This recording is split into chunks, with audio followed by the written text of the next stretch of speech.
how the children of God must walk in the last days. It is difficult to define how the children of God should live in the last days. But how does the Bible quote the last days? We can read this in 2 Timothy 3, which says, "But you know this, that in the last days troublesome times will come." But the term laborious is defined in Greek, chalepos, and defines it as difficult, tiring times. That way you need to be very careful in the last days.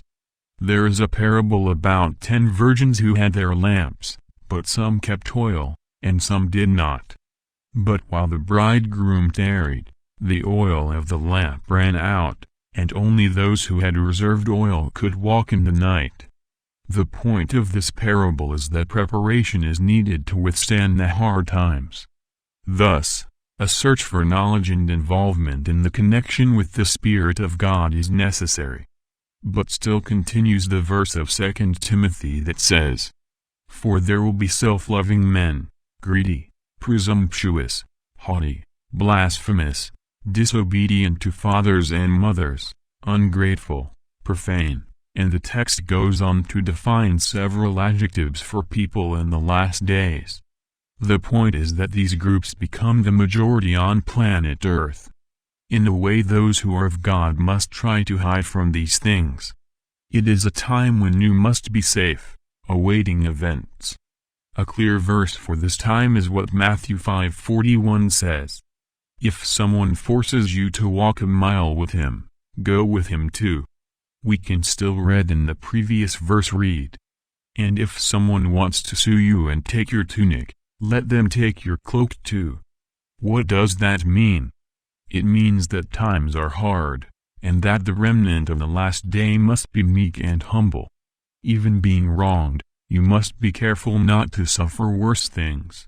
For that is the concept of the last days, in which we can still read in the second verse Timothy 3-5. "Having an appearance of godliness, but denying its effectiveness. Depart from these." When someone presents himself as just and upright, looking good but denying the effectiveness of forgiveness and compassion, these are the ones mentioned in the verse.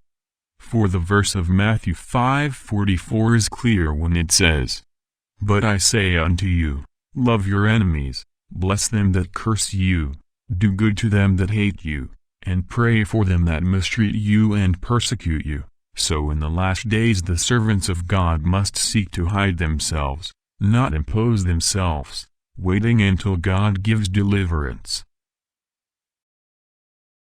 If you are looking for more content from different areas, visit the reformadorstad.com website. News and detailed content can be found.